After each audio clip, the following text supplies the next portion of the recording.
The first hour of life was a war. Every person alive has survived a war they cannot remember. Your first breath did not begin with peace. It began with pressure. A body that had never used its lungs had to turn liquid into air, silence into cry, dependence into survival.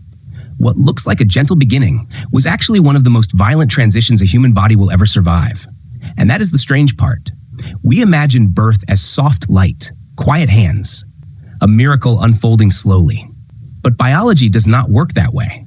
The moment you entered the world, your lungs had to open, your circulation had to reroute, your heat had to be generated, your blood sugar had to hold, your body had to learn how to survive without the placenta doing the work anymore.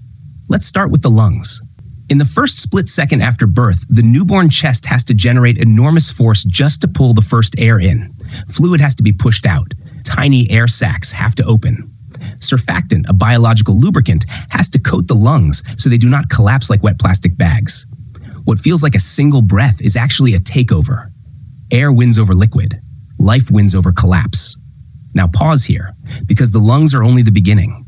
The moment the placenta shuts off, the entire circulation changes identity.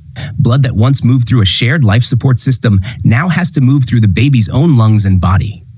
Pressure rises, shunts begin to close. The newborn heart is suddenly forced to manage a system with no backup. If this transition fails, collapse comes fast. If it works, the body crosses one of the most dangerous thresholds in human existence. Imagine that as a scene. A newborn still wet, still stunned, still adjusting to cold air, is suddenly forced to become self-sufficient. Let's call him Leo. He is not thinking about oxygen. He is not thinking about pressure. He is not thinking about survival. But every cell in his body is. His chest is working hard. His face is scrunched. His body is making decisions faster than memory can form. Leo will not remember this moment, but his body will. What did that first hour really mean? We usually think of birth as the start of life in a calm sense. But maybe that is the wrong word. Maybe birth is not a beginning. Maybe it is a takeover. Maybe life starts with conflict and consciousness arrives only after the body has already fought its way through the worst of it. And the body is not done. Within minutes, the heart finishes its own structural shift. Oxygen rises, fetal pathways close, blood flow increases through the lungs. The infant is no longer living with the placenta as a sidecar. It is now running its own machine. At the same time, stress hormones flood the system to keep the transition alive. That surge is not a side effect. It is the rescue system. Then comes heat. A newborn cannot afford to be cold. So brown fat activates. Tiny metabolic furnaces switch on inside the body. Heat is generated from the inside because shivering is not enough. And while that is happening, glucose levels drop and the infant begins using its own metabolism to stay alive. The first hour is not gentle adaptation. It is a chain of emergency systems firing one after another. And while the machine inside is stabilizing, the borders open. The gut, which was sterile moments ago, is suddenly invaded by the first microbial settlers. The infant becomes a new world. Bacteria arrive from the mother, from the environment, from the skin, from the birth canal.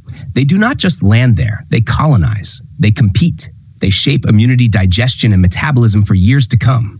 Even here in the first hour, life is not private. Life is being built with other organisms already inside it. This is where the science becomes something harder to hold, because the deeper question is not just how the baby survives. The deeper question is what this means for us. We celebrate birthdays like the story began with cake, candles, and memory. But the truth is more violent and more beautiful. Before you had language, before you had identity, before you had any story about who you were, your body had already won a war to keep you here. And maybe that is why breathing feels so ordinary now.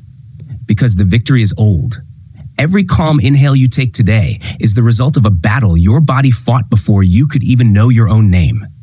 The first hour of life was not a soft miracle. It was a biological revolt, a forced transformation. A system tearing itself free from dependency and learning in seconds how to survive alone. So the next time you breathe without thinking, remember this. You are not just alive. You are the survivor of your first war, and your body has been remembering it ever since.